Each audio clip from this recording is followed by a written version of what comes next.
Bom, agora chegou o momento de nós falarmos sobre fundamentos de rede. Você que está iniciando no mundo das redes, você precisa conhecer alguns conceitos, conhecer alguns tipos de equipamentos que são utilizados, né? E esses conceitos eles servem como base para qualquer outro tipo de aprendizado. Agora, eu gostaria que você imaginasse o processo de construção de uma casa, né? Qual é a parte principal do processo de construção? Eu diria que é o alicerce, né? A parte do chão onde você vai subir todos os tijolos. E não é diferente em qualquer tipo de aprendizado. E nós podemos fazer sim essa analogia no mundo das redes. Fazendo essa analogia no mundo das redes, o fundamento seria o alicerce, é a base do conhecimento para que você consiga evoluir em todas as outras áreas do estudo de redes. Então vamos começar falando sobre os fundamentos, onde a gente vai conhecer alguns conceitos, processos de comunicação, protocolos, dispositivos, regras, meio físico. Então vamos lá. Mas antes, eu gostaria de deixar uma pergunta para você mesmo responder. Como é que as redes hoje elas impactam no nosso cotidiano, tá? Então essa é uma perguntinha que você vai responder, vai mandar por mensagem aí para mim qual a sua resposta para a gente discutir, tá bom? Mas de fato, o que seria comunicação, né? Nós já estamos acostumados a nos comunicar, né, com outras pessoas, utilizando uma linguagem específica. Nós aqui do Brasil utilizamos a língua mãe, né, que é o português, o pessoal lá dos Estados Unidos usa o inglês. Então, se a gente observar esse processo de comunicação, ele necessita de uma linguagem e também é necessário que todas as pessoas, né, ou dispositivos que vão se comunicar, eles precisam falar na mesma língua para que eles se entendam. Então, olha só, o processo de comunicação nas redes é baseada em regras. E que regras são essas? Essas regras são os protocolos que devem ser seguidos para que essa mensagem ela consiga realmente ser transmitida e ela seja interpretada, entendida por quem recebe essa comunicação. Bom, e quais são os elementos que fazem parte de uma rede para que essa rede ela seja interconectada e consiga transmitir informações? Então, nós temos 4 elementos que são eles: as regras, os meios físicos, as mensagens e os dispositivos. Então, a partir de agora, nós vamos falar sobre cada um desses itens e pode ter certeza que todos eles juntos é que realmente formam a rede, todo o processo de comunicação. Portanto, é importantíssimo que você entenda qual a função de cada um deles nesse processo. Bom, então tá aqui.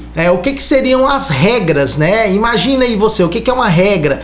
A regra é como se fosse um acordo, ela é quem define como vai ocorrer essa comunicação. Então, no caso, ela determina como as mensagens vão ser enviadas, direcionadas, recebidas e interpretadas, né? Essas regras é o que nós chamamos de protocolos. Então, os protocolos, eles definem como é que vai ser esse processo de comunicação.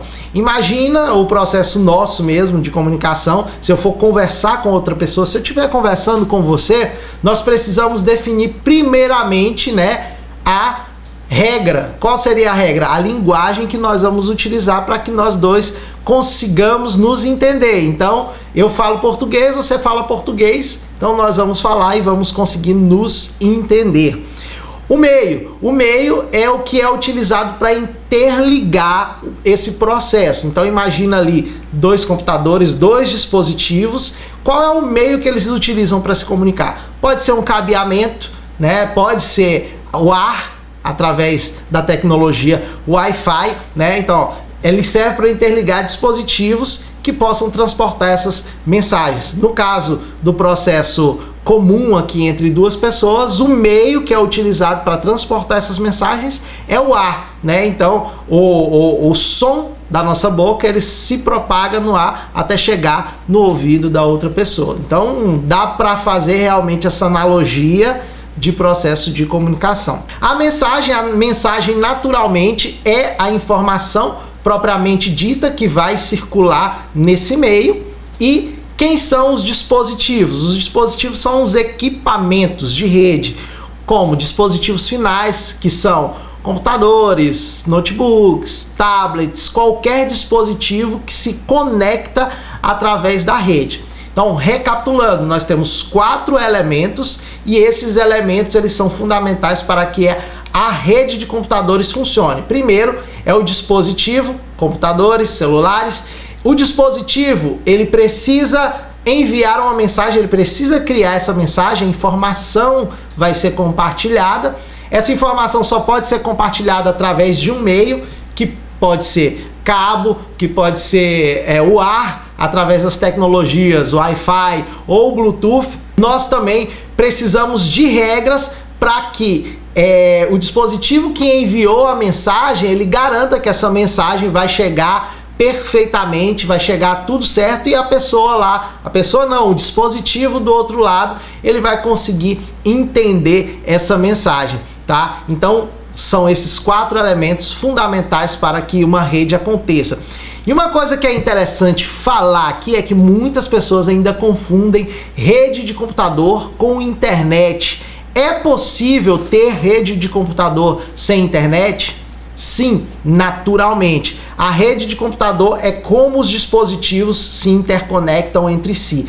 A internet é o fato de um dispositivo se comunicar com outro independente da localidade. Então, por exemplo, eu posso ter uma rede aqui dentro da minha casa. Essa é uma rede local. Não necessariamente eu preciso ter internet. Agora, se eu quiser me comunicar com outro dispositivo, se eu quiser acessar um site que esteja hospedado em outro estado, em outro país, aí sim eu preciso de internet para fazer essa conexão.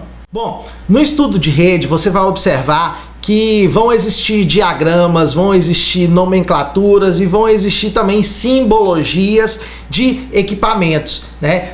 Nosso estudo de rede, ele se baseia, né, no conteúdo praticado aí pela Cisco. Então nós vamos falar aí sobre as tecnologias da própria Cisco, Packet Tracer. Então para isso é interessante você saber quais são as simbologias dos dispositivos, meios físicos que são utilizados aí para vocês compreenderem durante o nosso curso. Então, computador, laptop, servidor, telefone IP. Então, guarda aí na mente de vocês essa simbologia, porque ela vai ser utilizada aí na hora que a gente for fazer o processo ali de interconexão de redes na prática, utilizando o Packet Tracer. Só lembrando, né, para você que ainda não sabe o que é o Packet Tracer, a gente vai ver mais na frente, ele é um software da Cisco. A Cisco é uma empresa fabricante de equipamentos de redes, switches, roteadores, e ela desenvolveu esse software para auxiliar estudantes a simular conexões entre equipamentos. Então isso aí facilita muito, porque nós não precisamos necessariamente ter equipamentos físicos e reais para poder praticar. Então isso aí facilita muito a vida de quem está começando e não tem recurso para comprar equipamento, tá? Então vamos lá. Agora nós vamos falar sobre redes múltiplas. O que seriam redes múltiplas? A gente pode pegar aí as redes mais antigas, né? Como exemplo, cada serviço possuía o seu próprio conjunto de regras e padrões. Então imagina a televisão, né? A TV a cabo. Então existia uma regra de conexão da sua televisão com a antena, da antena com o satélite. Essa era uma conexão específica. Então você não conseguia, por exemplo, conectar uma TV ao seu celular, tá? Então as redes múltiplas, elas exigiam que o dispositivo que enviava e o dispositivo que recebia, ele tinha a mesma regra, o mesmo protocolo, e dispositivos diferentes não poderiam comunicar entre si. Então aqui a gente tem alguns exemplos, né? Computador com computador, apenas esse processo de comunicação, telefone com telefone e TV com a antena e a TV a cabo. Então eram protocolos exclusivos que aconteciam entre esses dispositivos. Com a evolução da internet, nós tivemos as redes convergidas. O que seria as redes convergidas? É a conversão de todos os tipos de dispositivos comunicando-se entre si, né? Tem a consolidação de redes diferentes em uma única plataforma. Então, dessa forma, nós conseguimos ter equipamentos diferentes se comunicando. Por exemplo, hoje nós podemos comunicar computador com telefone, telefone com computador através da rede VoIP. Hoje nós podemos utilizar celular para conectar na TV, da TV para o celular, TV, internet, enfim, uma rede convergida, multiplataforma, e isso é muito bom.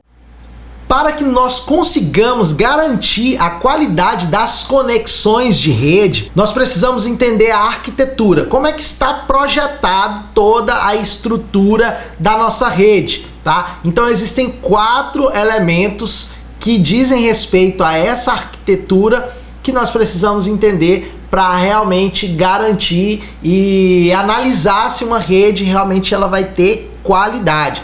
Então são eles: tolerância a falhas, escalabilidade, qualidade de serviço e segurança. Agora vamos entender para que serve cada um deles. Então, primeiramente, tolerância a falhas. Quando você vai projetar uma rede, você tem que garantir que se acontecer algum problema, você consegue ali lidar, né, com essa situação em tempo hábil, para que a rede ela não fique fora do ar durante muito tempo. Então, uma rede que tolera falhas não é uma rede que nunca falha, é uma rede que tem uma segunda solução viável para que aquele problema ele seja pelo menos minimizado. Tá bom? Então pode acontecer problemas, mas você tem que garantir que esse problema ele seja o mínimo possível. Então imagina só ali no caso de uma empresa que todos os seus serviços, todos os seus softwares, eles utilizam-se da internet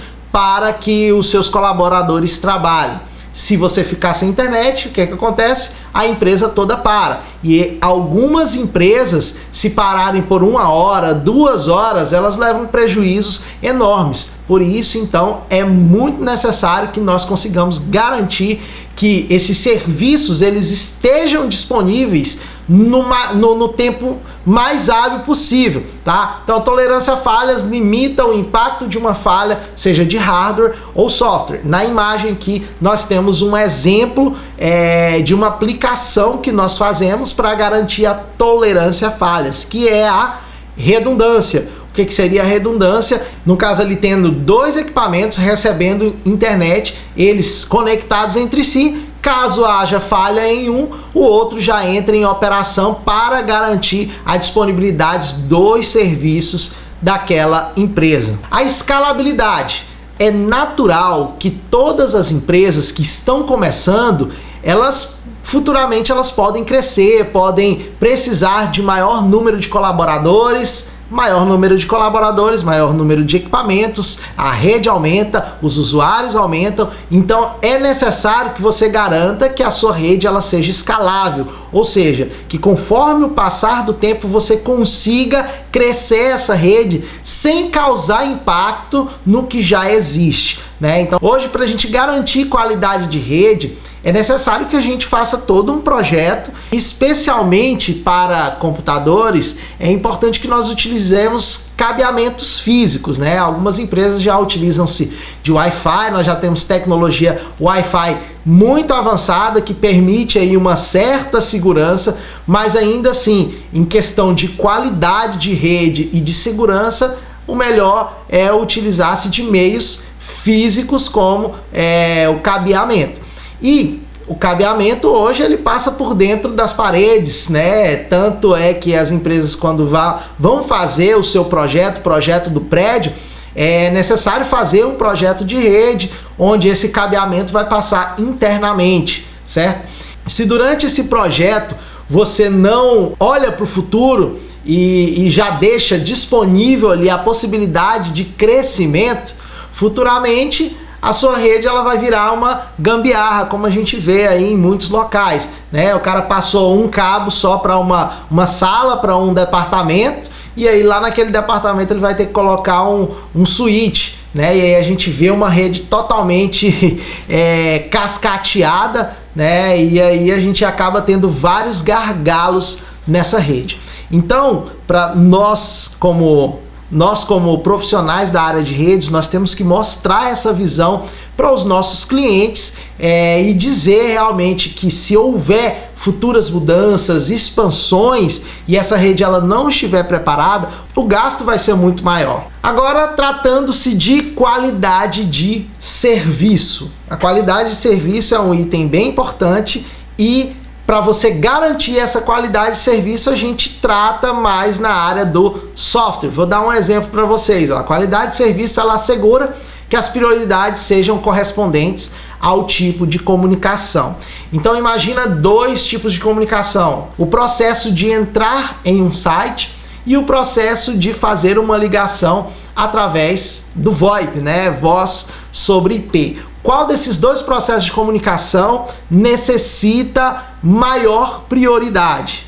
VoIP ou acessar um simples site? Aqui eu tenho um exemplo, né? Quando eu acesso um site, por mais que demore muito tempo, eu consigo garantir que uma hora esse site ele vai ser carregado como um todo, certo? Diferentemente de uma ligação VoIP.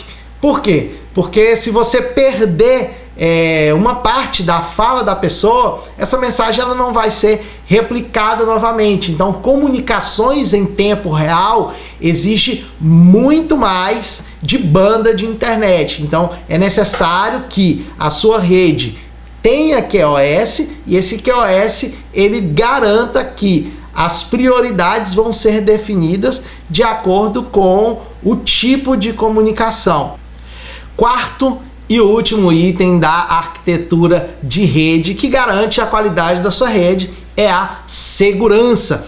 A segurança ela pode ser tanto física quanto lógica. É importante que nós da área de rede tenhamos bastante consciência desses dois tipos de segurança. Muitas vezes os alunos dos cursos de redes eles ficam muito focados aí em aprender softwares de rede que garantem essa segurança, seja ele antivírus, firewall, e muitas vezes a gente se esquece do básico, que é a segurança física. Então, seus equipamentos de rede, eles estão num local seguro, eles estão num local que, se porventura ocorrer algum indício de incêndio, esse incêndio ele consegue ser minimizado sem se propagar. Então, você precisa garantir tanto segurança física quanto lógica. Dentro da parte de segurança física, quais são as formas que nós podemos atuar para garantir? Seria deixar equipamentos que são vulneráveis em locais seguros,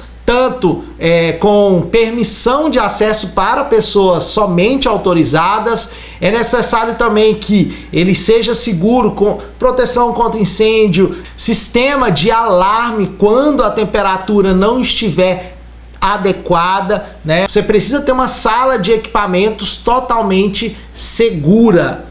Agora, pregando para o lado lógico da coisa, a parte de software. Nesse caso é necessário ter dois tipos de softwares que eu diria que são os principais aí, né? Que seria um bom antivírus nas máquinas clientes, né? Para a gente conseguir garantir que esses usuários finais eles não vão comprometer a rede como um todo. E o firewall, né, que é a barreira de entrada para a sua rede local. No caso aqui, dentro de alguns desses dispositivos, você pode implementar várias soluções. Uma dessas soluções seria a autenticação, né? Permitir que determinado usuário acesse os serviços da empresa, serviços de internet, serviços de sistemas de dados, permitir somente pessoas autorizadas. Você consegue através de autenticação e você pode fazer isso aí em servidores locais, você pode fazer esse tipo de autenticação em firewall, enfim, uma dezena de possibilidades.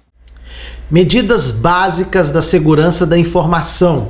Diria que é a tríade da segurança: confidencialidade, integridade e disponibilidade. Fazendo um resuminho aí para ficar mais fácil para você entender, é o CID, tá? Então, como é que funciona e quais os recursos que você vai utilizar para garantir esses 3 elementos dentro da sua infraestrutura. A confidencialidade você pode garantir por meio de autenticação de usuário. Isso significa que você vai permitir somente pessoas autorizadas a acessarem sistemas, acessar a sua rede. Dessa forma, você garante que as informações que estão lá dentro dessa rede, desses sistemas, são informações confidenciais. Também por meio de criptografia. As informações elas precisam circular na sua rede e para evitar que alguém intercepte, na realidade você não vai evitar que alguém intercepte apenas com confidencialidade. Alguém pode interceptar essa informação, mas se ela interceptar, ela não vai ter acesso. Quem garante isso é a criptografia. Então é muito importante que as informações que circulam dentro da sua rede interna também estejam criptografadas, principalmente se essas mensagens vão para fora da sua rede também. Manter a integridade. Todas essas informações circulam de um lado para o outro e você precisa garantir que durante esse processo de transporte da informação, ela não foi alterada, ou seja, o documento, a informação que saiu de um lugar e chegou ao outro, ele está íntegro, não foi alterado. Como é que você consegue inserir esse elemento dentro da sua rede através de assinatura digital? A assinatura digital ela não impede que o arquivo, o documento, ele não seja alterado, porém ele registra quem fez a alteração nesse documento. Então, uma vez o documento assinado, você consegue verificar se houve mudanças não autorizadas. Um item muito importante, principalmente para as pessoas que utilizam os recursos computacionais, as redes, é ter os serviços, os dados, as informações disponíveis ali em tempo real. Como é que você faz para garantir que esses dados eles estejam disponíveis no que tange à segurança? Então, aí vem a importância de se ter um firewall para garantir que acessos externos não comprometam os serviços internos da sua rede. Mais para frente nós vamos falar especificamente sobre cada um desses itens, vamos entrar mais a fundo. A redundância, tanto na parte física quanto na parte lógica, ela é muito importante para garantir a disponibilidade das informações. Se não for possível garantir que todas as informações fiquem disponíveis todo o tempo, é importante que você crie situações para minimizar esses tempos de indisponibilidade. Dessa forma, você deve sempre evitar um único ponto de falha. Geralmente, quando a gente utiliza uma rede cliente-servidor, a gente concentra, de certa forma, um possível único ponto de falha, que é no servidor, porque o servidor ele disponibiliza serviços de rede e se esse servidor ele cair, né, o que vai acontecer? Sua rede vai ficar indisponível.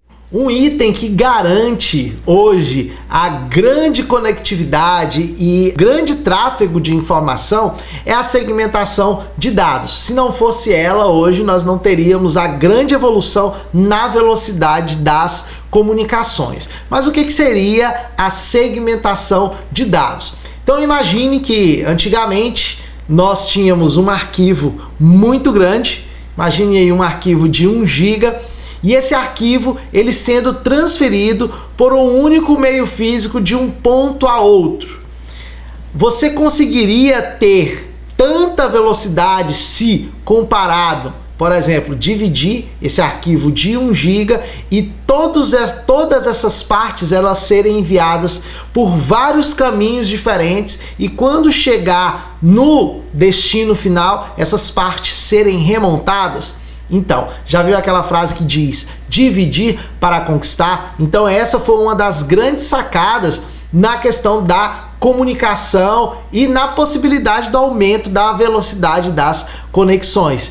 Então o fato de dividir um arquivo e esses pedacinhos de informações eles serem enviados por vários caminhos fez com que o processo de comunicação ficasse muito mais rápido. Então, ó, dividir os dados em pedaços menores e mais gerenciáveis para o envio através das redes. A segmentação, ela gera dois benefícios claros. Então, ó, várias conversas diferentes podem ser intercaladas na rede. É exatamente isso que eu disse. Você divide as mensagens e encaminha essas mensagens por diversos caminhos.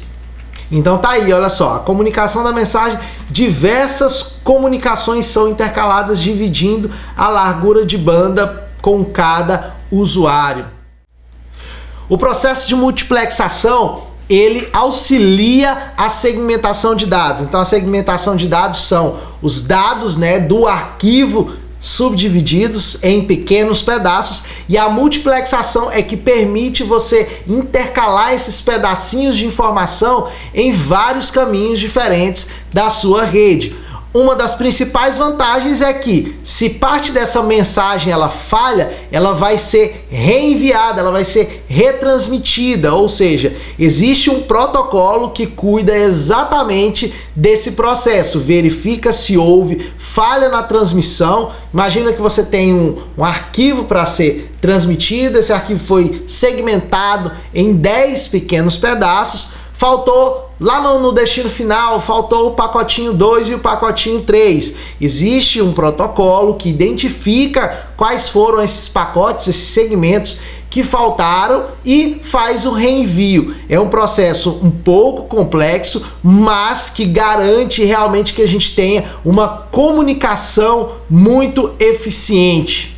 Então tá aí, a segmentação e a multiplexação, a grande questão dela é o nível de complexidade agregada a todo esse processo. Temos aqui uma imagem exemplificando, ó, diversas partes são rotuladas para facilitar no direcionamento e na remontagem. O que seria isso de ser rotulado? Mais para frente nós vamos falar sobre os pacotes, vamos falar também que esses pacotes, eles recebem informações nos seus cabeçalhos, como endereço de origem, endereço de destino. Então, esse pacote ele circula, ele é identificado quando ele chega no seu destino final. Todos esses pacotes eles conseguem ser remontados porque eles sabem exatamente que são pedaços de uma informação como um todo. Então, o processo de multiplexação seria exatamente isso. Por isso exige um nível de complexidade muito alto, porque você tem que separar, dividir essas informações, intercalar essas informações. Quando chega no destino, essas informações elas têm que ser remontadas, tá bom? Mas para todo ônus existe um bônus. Então, o ônus da complexidade vem junto com o bônus da velocidade das redes. Então agora nós vamos falar sobre os componentes da rede. Primeiramente, são os dispositivos físicos. Então aqui nessa imagem nós temos, olha só, os dispositivos que são computadores, switches, servidores, certo? E também temos roteadores que fazem parte aqui da malha, que servem para interconectar uma rede a outra, e os dispositivos finais aqui. Então toda a parte de hosts, né? Meios físicos. Então aqui na imagem nós temos marcado de amarelo aqui, olha só, a parte do cabeamento. Então o meio físico é por onde circula os dados, as informações. E esse meio físico não necessariamente ele precisa ser físico mesmo, né? Palpável. No caso aqui a gente tem um exemplo dos cabos que servem para interconectar as redes, que pode ser desde um cabo UTP, fibra óptica, até mesmo um coaxial que nem se usa mais, né? Em alguns casos não se usam. A gente pode ter também o meio físico que é o ar, no caso da tecnologia wireless, por onde também vai circular dados. E os serviços. Então, além de você ter os dispositivos que são os itens que servem para comunicar, você precisa ter os meios físicos por onde vai circular essas mensagens, e quem é que vai fazer todo esse processo são os serviços. Os serviços que vão garantir realmente a funcionalidade, são os softwares, os sistemas, aonde vão ficar as informações, os bancos de dados.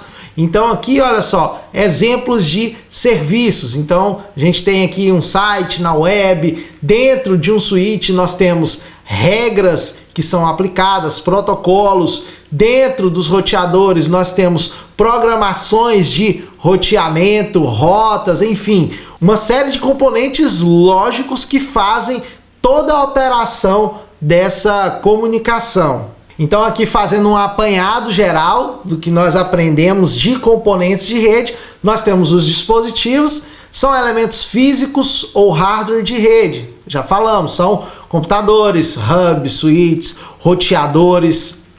E os meios físicos são os tipos de meios por onde os dados são transmitidos. Cabo, coaxial, Ethernet, pelo ar também, utilizando tecnologia wireless, Bluetooth, radiofrequência.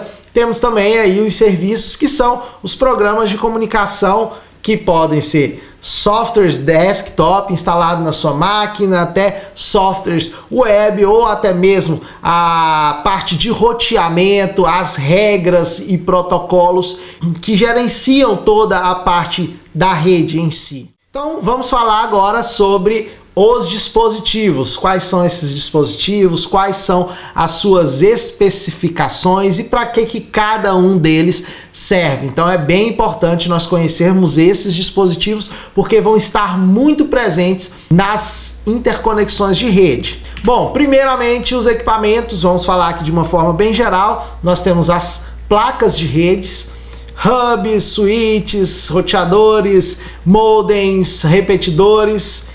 E agora vamos falar sobre a placa de rede. A placa de rede é um dispositivo que permite o seu host, né, o seu computador, seja ele um desktop, seja ele um celular, um tablet, enfim. Ela é quem é responsável por toda entrada e saída de informação do seu dispositivo. Então ela é que processa toda essa comunicação. Então é um item muito importante e fundamental para que o seu dispositivo ele se conecte através da rede. E todos os dispositivos possuem placas de rede de diferentes tecnologias, né? No caso aqui a gente tem uma placa de rede bem antiga que utiliza a conexão para cabos coaxiais. Aqui nós temos uma placa PCI utilizada em computadores desktops com uma antena externa, que é uma placa de rede wireless, e nós temos aí a placa também PCI para um computador desktop, uma placa off-board, que é com conectorização para RJ45. Nos dispositivos mais portáteis, como celulares e tablets, nós temos essa placa também, né, que geralmente pode ser removível da placa principal do dispositivo ou pode ser também soldada no próprio dispositivo e geralmente é uma placa wireless. Por quê? Porque o dispositivo, para ele ser portátil, não seria interessante criar uma conexão aqui, seja ela fibra ou até mesmo RJ45. O hub ele é um componente que foi muito utilizado há 20, 30 anos atrás e hoje ele caiu mais em desuso.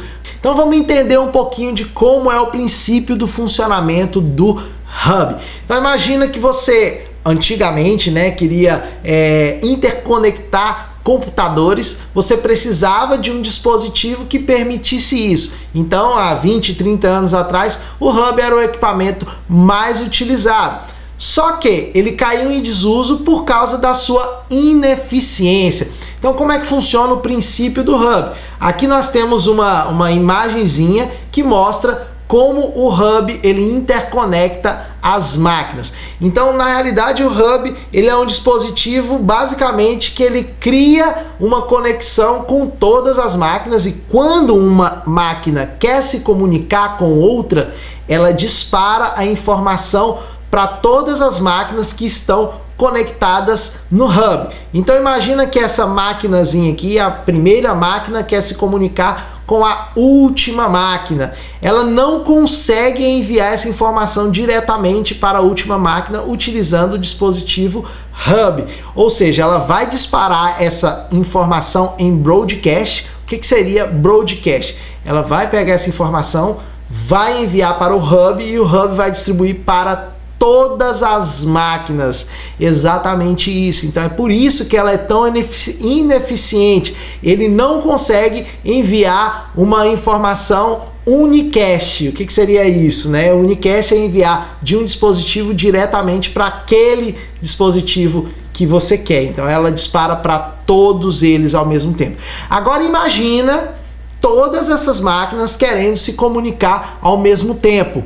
A explosão de informação em broadcast e a quantidade de colisão de pacotes que vai ter através desse dispositivo. Então isso torna a rede muito lenta.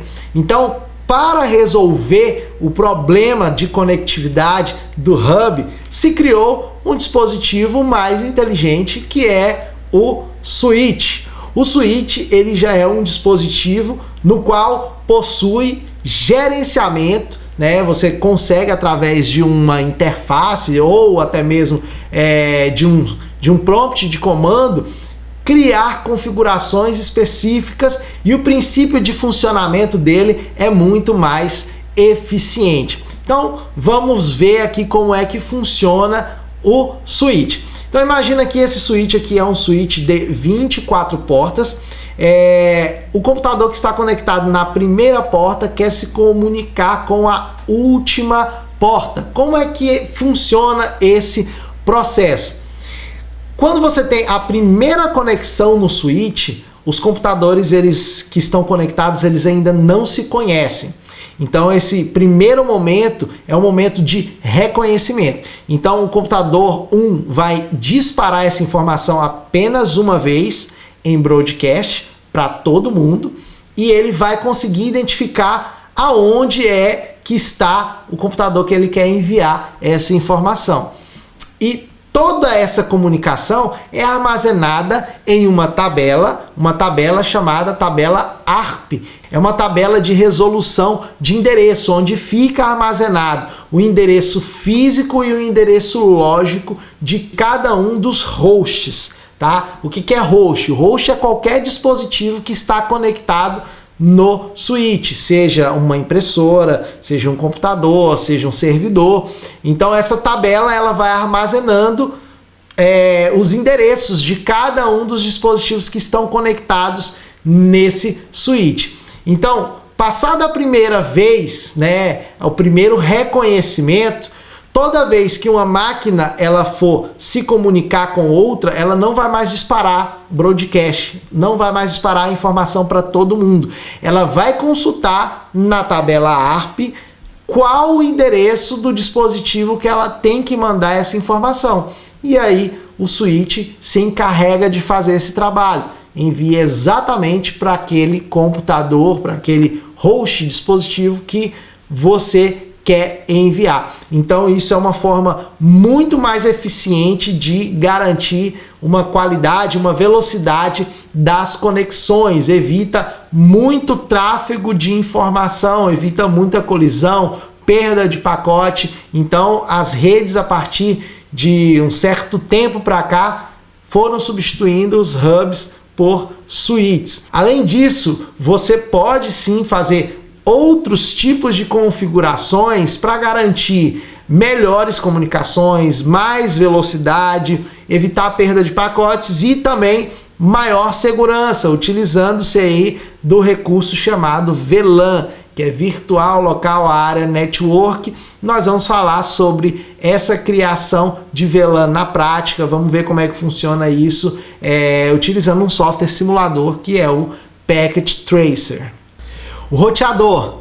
Vamos quebrar um pouco aí o conceito que muitas pessoas ainda têm sobre roteador. Usuários comuns, pessoas que não são da área de rede, quando falam o nome roteador, já pensa naquele aparelhozinho que tem na sua casa com aquela anteninha que serve para disponibilizar a internet usando a tecnologia Wi-Fi na sua casa.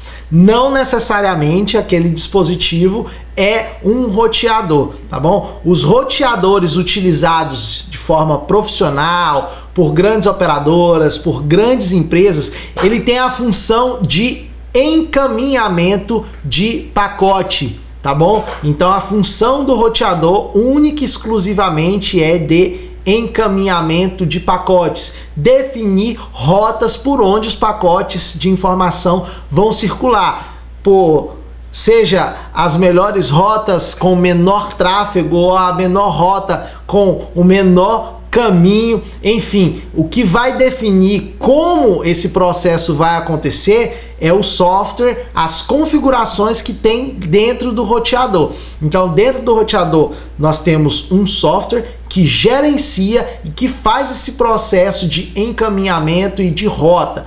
E você, como profissional da área de redes, vai ser o responsável por criar as configurações necessárias de acordo com as necessidades da empresa em que você está trabalhando. Então, lembre-se, o roteador não é necessariamente aquele equipamentozinho com as antenas que você tem na sua casa. Aquilo ali é um access point, é um ponto de acesso, a gente vai falar daqui a pouquinho, tá? Então, não vou dar spoiler agora, vamos deixar pra gente falar mais na frente.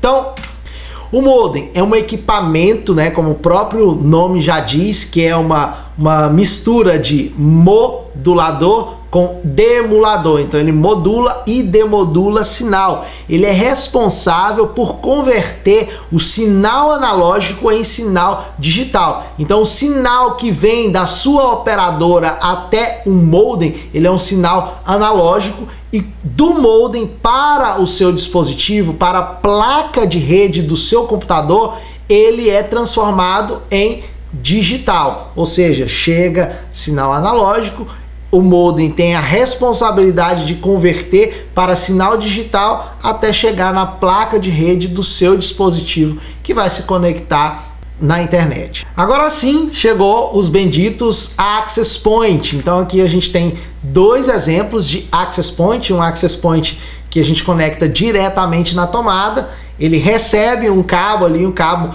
RJ45, por onde vem o sinal, a conexão de internet, e a responsabilidade do Access Point é transmitir essa informação que veio através do cabo para o ar, utilizando a tecnologia que nós conhecemos, que é a Wi-Fi. Então, diferentemente do que a maioria das pessoas pensam, esses equipamentos aqui não necessariamente são roteadores, são access point, tá certo? Então não confunda roteador com access point. E aqui nós temos o exemplo de um Frankenstein, né? Um dispositivo que foi pego aí função de diversos outros e montado em um único equipamento. Então aqui nós temos o modem, switch, roteador e o Wi-Fi ao mesmo tempo, que é um dispositivo muito utilizado no meio doméstico. Nós já falamos dos dispositivos, que são os equipamentos utilizados nas redes. Agora nós vamos falar dos meios de transmissão. São eles: meio físico de rede. Nós temos aqui vários meios físicos e cada meio físico possui uma codificação de sinal quando a mensagem é transmitida. Então, para cada um dos meios físicos que são utilizados, nós temos uma codificação de sinal específica, seja para cabeamento UTP, fibra óptica, coaxial e wireless, Wi-Fi. O cabo de par trançado STP é um cabo, um tipo de cabeamento mais antigo, utilizado nas primeiras redes Token Ring, possuía 2 pares de fios de cobre, juntamente aí com um revestimento para evitar interferências. Então foi usado pela IBM nas redes Token Ring, possuía 2 pares de fio, um send e um receiver, um para receber e outro para enviar. O cabo de par trançado UTP é um dos mais utilizados hoje nas redes, e dentro desse tipo de cabeamento nós temos várias categorias, categoria 5, 5E, categoria 6, mas o que caracteriza esse cabo são 4 pares de fios de cobre trançados. E por que esses cabos eles são trançados? O efeito que causa essas tranças no cabo é um efeito de crosstalk. Ele evita o fenômeno de diafonia, que é uma interferência eletromagnética entre esses cabos. Então é importante que esses 4 pares de fios eles estejam trançados para evitar esse tipo de interferência. O par trançado, os fios têm a função de reduzir a interferência. Então, fazendo um fechamento aí dos 2 tipos de cabeamento, STP e UTP. STP, Shielded Twisted Pair, significa que é cabo de par trançado blindado. Ele possui 2 pares, um para enviar, um para receber. É muito empregado nas redes Token Ring e o tipo de conectorização dele é o Type 1. Agora, o cabeamento UTP, Unshielded Twisted Pair, é o par trançado não blindado. Qual que é a diferença dessa blindagem do STP para o do UTP? Vou voltar aqui, olha só. A gente vai ver que o cabo de par trançado STP, ele possui essa blindagem aqui de alumínio, que garante aí uma proteção contra interferência eletromagnética, diferentemente dos cabos UTP que não possui essa blindagem. O cabo de par trançado não blindado, ele possui 2 a 4 pares de fios, é utilizado nas redes Ethernet e o conector utilizado é o conector RJ45. Ele possui 4 pares, né?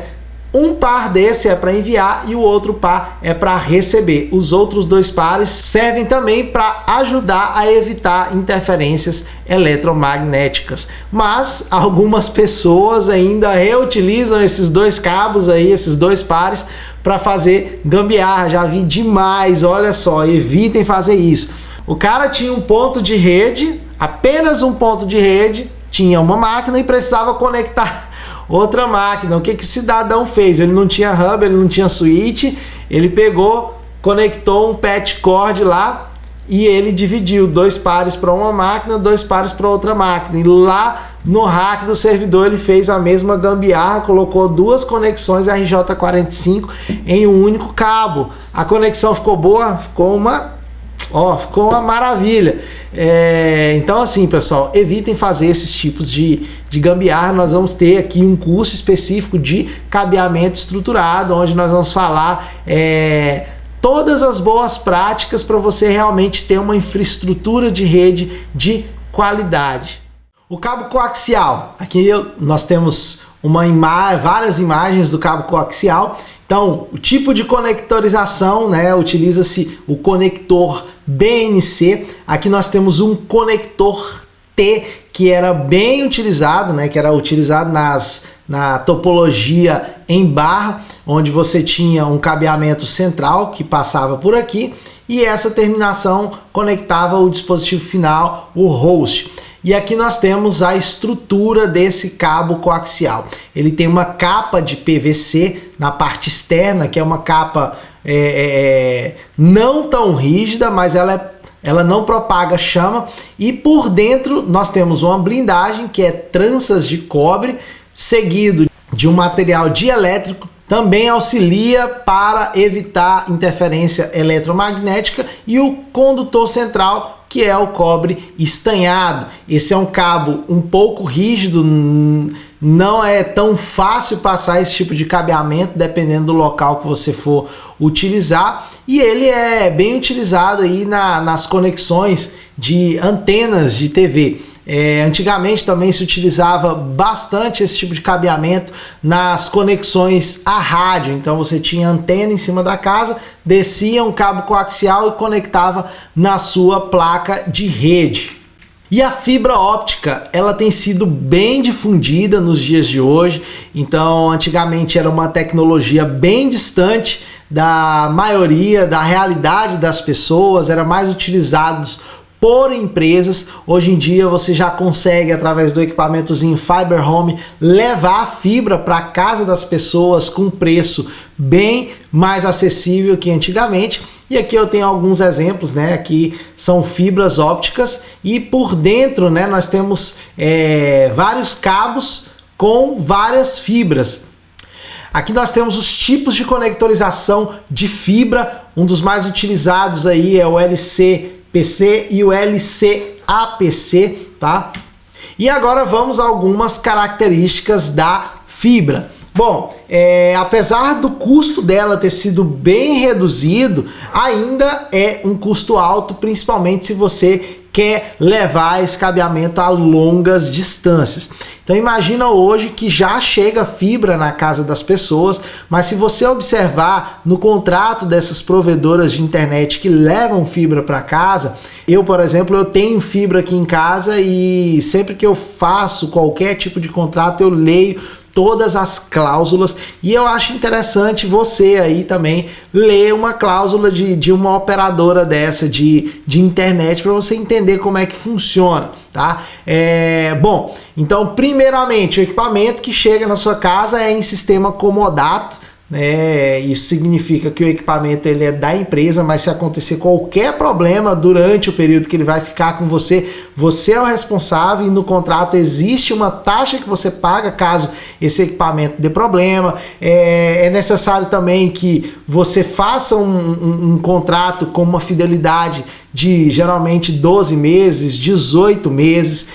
Por quê? Porque a empresa ela vai fazer um investimento para levar essa fibra até sua casa. Então, se o cliente ele não ficar durante esse período, ele não se responsabilizar pelo equipamento que está na sua casa, a empresa acaba não tendo tanto lucro. Mas, uma vez que o equipamento, toda a infraestrutura já está interconectada, essa empresa vai render frutos aí durante anos e anos. Então a tendência com a popularização da fibra ótica chegando na casa dos clientes finais, a tendência é diminuir de custo. Ainda está um custo alto, mas a tendência é diminuir. Áreas mais remotas que ainda não têm certa infraestrutura ainda não estão se utilizando fibra, mas nas capitais, nas cidades de regiões metropolitanas já está bem difundido. Qual a grande vantagem da fibra óptica? Porque ela é imune à interferência eletromagnética. Isso garante uma conectividade muito melhor e muito superior a de outros tipos de cabeamento. Então você consegue ter maiores velocidades exatamente porque possui menos interferência eletromagnética e você consegue ter também longos alcances. Uma grande questão dela é a dificuldade de fazer a junção da fibra óptica. Então imagina, faça comparação com o cabo UTP. Se um cabo UTP quebrar, você consegue conectorizá-lo e utilizar ali um adaptador de forma bem simples, você consegue fazer a junção desse cabeamento, diferentemente da fibra, porque o processo de unir uma fibra à outra nós chamamos de fusão de fibra, e é um processo feito por uma máquina, uma máquina cara, precisa de mão de obra especializada, ou seja, se esse cabeamento ele quebrar, você vai ter um custo alto para fazer essa junção, vai precisar de mão de obra especializada. Uma vantagem é o fato de atingir longas distâncias, e o que permite ela atingir longas distâncias é exatamente o fato de ser imune à interferência eletromagnética, mas essas distâncias aí depende também do equipamento que vai transmitir a luz por dentro da fibra. Radiofusão. Conexão por meio de radiofrequência ainda é bem utilizado hoje, né? Hoje nós utilizamos as rádios, ainda existe internet, a rádio em muitos locais onde ainda não chegou a fibra, justamente porque nós já falamos, o custo para a implantação da infraestrutura de fibra ainda é muito caro. Então em regiões mais remotas, onde possui pequenas quantidades de população, não é tão viável para as operadoras estarem levando internet para esses locais. Então há uma alternativa para chegar à internet nesses locais é por meio de radiofrequência através de antenas. Quais são os critérios que você utiliza para determinar qual meio físico que você vai utilizar? Então agora eu vou te dizer quais são eles e o que você deve levar em consideração na hora de escolher esse meio físico. O primeiro deles é a distância. A distância ela é que vai determinar qual tipo de cabeamento você vai utilizar. Principalmente porque alguns tipos de cabo, conforme a distância, você vai tendo perda de sinal, você vai ter interferência eletromagnética. Então, nesse caso, quanto maior a distância, mais propício você vai estar a utilizar a fibra óptica, porque ela não tem, já falamos, não sofre com interferências eletromagnéticas, a perda de sinal é baixíssima e ela aceita longas distâncias. O ambiente no qual vai ser utilizado. Então imagine que você vai construir uma rede de uma indústria, né? Geralmente indústria ela possui vários equipamentos e esses equipamentos emitem diversas ondas eletromagnéticas e pode comprometer a sua infraestrutura, principalmente se o cabo que você vai utilizar ele não for adequado para esse tipo de situação. A quantidade de dados e velocidade. Então, cada tipo de cabeamento possui uma quantidade de dados que suporta trafegar e um dos principais, que eu diria que é o divisor de águas aí, que é o custo. Geralmente, quando você vai fazer um projeto para um cliente, a primeira coisa que ele quer saber é quanto vai custar. Então, é importante que você explique todos os critérios na hora de escolher um tipo de cabeamento, não só o cabeamento, mas os dispositivos que vão ser utilizados, para que garanta uma rede de qualidade, uma rede escalável, uma rede tolerante a falhas. Enfim, é necessário que o profissional ele faça todas essas análises para que a rede ela perdure por muitos e muitos anos. Como as redes se classificam? Então é o assunto que nós vamos falar agora. As redes de computadores elas podem ser classificadas de 3 formas. Quais são elas? Primeira, a dispersão geográfica, a interconexão e a arquitetura da rede. Vamos entrar em cada um desses tópicos e discorrer sobre eles. Bom, no que diz respeito à geografia da rede, é a forma como os computadores eles estão conectados entre si no que diz respeito à localidade. Então, a primeira delas é a LAN, que significa Local Area Network. E é uma rede, geralmente uma rede local, é uma rede que está restrita a um ambiente pequeno, um ambiente de uma sala, por exemplo. Então os equipamentos eles estão operando em curta distância. Então imagina aí dentro da sua faculdade ali, um laboratório de informática, ali você tem uma LAN, que são computadores conectados entre si dentro de uma sala. Geralmente você possui alta velocidade na LAN, na rede interna. Nós temos as MANs, que é a Metropolitan Area Network, é a área de rede metropolitana. Nesse caso, nós já temos aí áreas que abrangem cidades. E as WANs, que é Wide Area Network, é uma grande rede mundial de computadores que interconectam países, continentes, então cobrem áreas geográficas muito dispersas. E nas WANs é necessário cabeamento inclusive marítimo, cabeamento que passa ali por debaixo do mar, interconectando países e continentes. Uma coisa bem interessante para você pesquisar no Google é pelo termo fibras marítimas.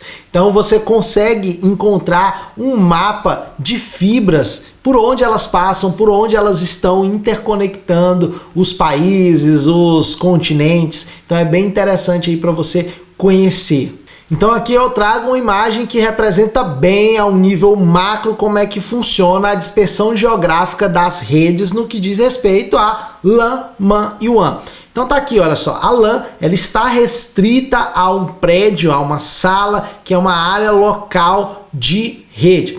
Na MAN nós já temos conexão aqui, ó, entre cidades e regiões metropolitanas, e a WAN, como eu falei para vocês, a gente consegue aqui até, inclusive, como se fosse a ideia de um mapa das fibras que interconectam os países e os continentes. Então a WAN seria essa interconexão entre países e continentes. Nós temos ainda outras classificações, como por exemplo a PAN, que é a Personal Area Network, utilizada por telefones com a conexão Bluetooth, por exemplo. Temos a VAN, que é a Virtual Area Network, que é utilizado para interconectar prédios na disposição vertical. Então imagina que eu quero conectar andares, eu utilizo a VAN. E temos as CANs, que são utilizadas para conectar, por exemplo, campos de universidades. Eu já trabalhei numa instituição que ela possuía vários prédios e esses prédios estavam distantes de si. E era necessário cabeamento de fibra óptica interconectando eles, né? Então, interconexão de redes. Então agora nós vamos falar como as redes elas se conectam no que diz respeito a layout físico e layout lógico. Topologia física. Aqui eu trago uma imagem para exemplificar para vocês como funciona a topologia física. Então, nesse tipo de topologia, você consegue observar o layout e como os dispositivos estão interconectados entre si. Então, por exemplo, aqui, ó, o roteador está conectado a um switch, esse switch distribui para o hub de várias salas de aula. O roteador também envia para um switch que está conectando aqui a rede de servidores e também está conectando a rede dos administradores. Então, a topologia física mostra como esses dispositivos estão interconectados fisicamente. Já a parte lógica, ela leva em consideração quais são os protocolos que serão utilizados, quais são os tipos de servidores, quais são as estruturas de endereçamentos IPs que vão ser utilizados dentro dessa rede. Então, eu diria que é uma visão mais departamental dentro de uma empresa. As conexões físicas, elas podem ser de duas formas, ponto a ponto ou multiponto. No que diz respeito a ponto, seria um equipamento interligado a outro. O multiponto é um equipamento ligado a vários. Estrutura de topologias físicas. Então nós temos vários modelos de topologias físicas que foi utilizado aí desde os primeiros momentos da infraestrutura de redes e teve a sua evolução até os dias de hoje. Então tivemos topologia em barramento, topologia em anel, topologia estrela, malha, sem fio e a híbrida. Então muitas delas ainda são utilizadas nos dias de hoje. E aqui eu tenho o exemplo da topologia em anel. Vamos falar um pouquinho das características dela. Nesse tipo de rede nós temos um fluxo de dados que ocorre em uma única direção. Então o fluxo de dados eles percorrem em uma única fonte de direção, lembrando que se um equipamento desse falha aqui, você compromete a rede e esse tipo de fluxo de dados em uma única direção nós chamamos de simplex. Já na topologia em barra, nós temos aqui caracterizado por um meio físico central e a partir desse meio físico central nós temos a interconexão nos dispositivos. Aqui geralmente essa topologia utilizava o cabo coaxial com o conector BNC tipo T aqui, né? Então a gente passava um cabo coaxial em toda a rede e em cada estação colocava-se um conector BNC tipo T para conectar os hosts. Então as estações eram ligadas em paralelo ao cabo. O rompimento causava queda de toda a rede, né? Então rompeu o cabo aqui, a rede fica indisponível. Ocorria sim a atenuação de sinal porque as estações, diferentemente da topologia em anel, elas não eram repetidoras de sinal. Então o sinal percorria por todo o cabo e as informações chegavam no dispositivo final e o dispositivo final não servia como um repetidor. Nesse caso aqui, o fluxo de informação já era bidirecional, porém não era ao mesmo tempo, certo? Então bidirecional. Você enviava ou você recebia. Nas duas direções, a gente chama esse tipo de conexão de half duplex. Isso significa que o fluxo de dados pode percorrer nas duas direções, porém não ao mesmo tempo. Agora a topologia estrela, que é a topologia mais difundida nos dias de hoje, Para se utilizar a topologia estrela é necessário um concentrador aí, que pode ser um hub ou um switch, tá? O número de estação é limitado ao nó central. O que é o nó central? O nó central é o equipamento que serve para interconectar os dispositivos. Então, se esse equipamento tiver 24 portas, 48 portas, essa rede vai estar limitada a esse nó central. E aqui já ocorre o fluxo de dados em full duplex. Isso significa que você consegue enviar e receber dados, o fluxo de dados em todas as direções e ao mesmo tempo. Então, full duplex.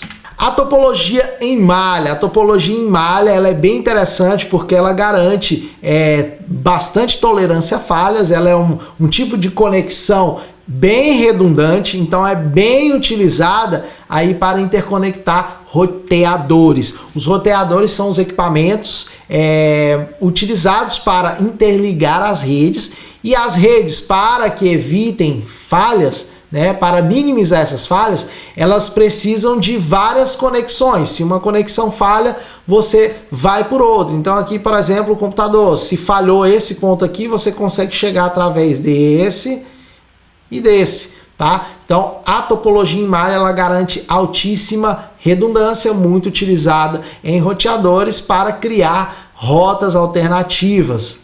E aqui nós temos o tipo de conexão sem fio, onde você vai interligar equipamentos transferindo fluxo de dados através do ar, por meio de diversas tecnologias, podendo ser ela Wi-Fi, Bluetooth ou até mesmo radiofrequência.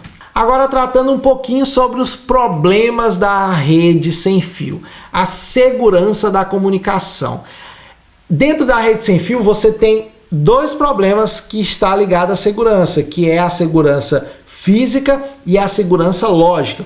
Os equipamentos de rede sem fio, eles são mais fáceis de ser acessados, principalmente pela falha de segurança física. Primeiro, se você tem um access point com uma rede sem fio e esse access point está numa sala, por mais que esteja trancado, você não tem segurança física, porque uma pessoa que está de fora dessa sala consegue se conectar nesse equipamento, porque o sinal ele ultrapassa a segurança física que foi proporcionada. E a segurança lógica também está comprometida por diversos fatores, que vão desde equipamento de qualidade ruim, configuração não adequada. Então é importante que você leve em consideração, ao implantar uma rede sem fio, essa questão da segurança. Interferência no mesmo espectro. Então imagina hoje que você tem vários dispositivos que se conectam através da rede sem fio usando a tecnologia Wi-Fi, e essa tecnologia utiliza espectros de frequência para fazer a intercomunicação. E quando você tem vários dispositivos no mesmo ambiente compartilhando o mesmo espectro de frequência, você tem aquele mesmo problema que ocorre nos hubs. Você vai ter muita colisão de pacote, então você vai ter interferência no mesmo espectro. Todos esses equipamentos que utilizam-se do benefício de comunicação sem fio, eles transmitem informações por meio de bandas de frequências. Se você tem vários equipamentos que compartilham uma mesma banda de frequência, você vai ter muita interferência, o que vai comprometer demais a qualidade da sua conexão. Também a questão dos obstáculos. É importante que uma rede sem fio, quando for implantada, leve em consideração o local, o ambiente onde vai ser instalado, porque paredes, vidros, todos os obstáculos eles fazem com que haja uma atenuação de sinal. Então é bem importante que seja bem projetado para evitar certos tipos de problema. Agora, as grandes vantagens aí das redes sem fio é a mobilidade. Então você consegue estar conectado sem necessariamente estar presente em um local físico com um cabo conectado, e também a escalabilidade. Ela permite com que sua rede aumente sem impactar diretamente a sua infraestrutura, a não ser pela questão da segurança, que vai impactar. Mas no que diz respeito à infraestrutura física, ela é muito escalável. As redes híbridas, como o próprio nome já diz e a imagem sugere, é a junção de vários tipos de topologias. A forma de utilização dos meios físicos, nós já até falamos em algumas topologias anteriores sobre simplex, half duplex e full duplex. Então temos aqui o simplex, é a forma de utilização do meio físico por onde o fluxo de dados vai percorrer somente por uma direção, por um sentido. O half duplex, você tem a transmissão, o fluxo de dados pelos dois lados, porém não ao mesmo tempo. Já no full duplex, você consegue ter o fluxo de dados nos dois sentidos, também aí compartilhando ao mesmo tempo. Arquitetura ponto a ponto, como é que funciona isso? Antigamente, né, era bem utilizado esse modelo de interconexão e ela não precisa de um servidor para fazer o gerenciamento de rede. Vou dar um exemplo prático aqui que você já deve ter notado, se você já utilizou Lan House aí nos tempos antigos, né? Quando a Lan House era bem difundida, tenho certeza que você já participou daqueles corujões de jogos virando à noite, jogando lá na Lan House, né?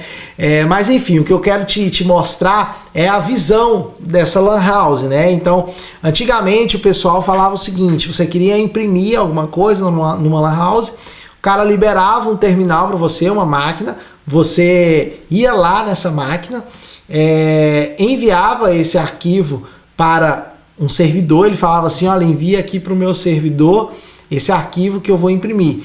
Simplesmente ele compartilhava uma pasta na rede, você inseria, colocava esse arquivo na pasta compartilhada, ele acessava lá e fazia a impressão. Isso é uma estrutura de servidor? O computador que ele utiliza lá é um servidor?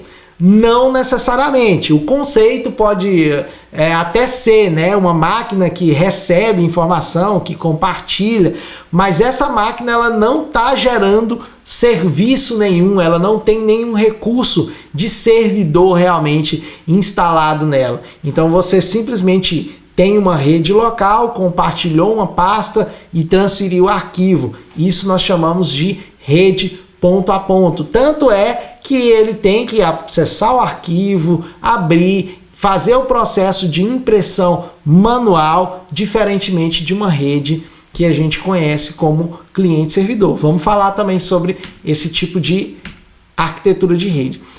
As vantagens da rede ponto a ponto. O baixo custo, isso significa que você não precisa de um servidor, você não precisa gerenciar esse servidor, que geralmente é necessário uma mão de obra especializada.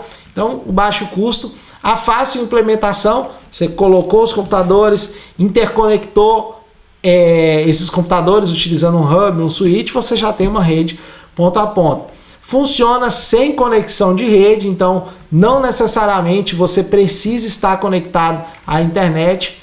As desvantagens: não existe um administrador de rede, ou seja, não é possível você organizar a sua rede a partir de uma única central de gerenciamento. Então, toda a configuração, todo o gerenciamento que você tem que fazer, você vai ter que ir máquina por máquina. Nas Lan Houses, até que eles utilizam-se, né, de um software que faz o desligamento da máquina, que gerencia essa conexão entre o computador que eles dizem que é servidor, né, mas nada comparado a uma rede de cliente-servidor. E é uma rede que não é escalável, então ela não permite que você aumente de tamanho, principalmente porque se você aumentar de tamanho vai ficar muito difícil de gerenciar e muitas vezes até inviável.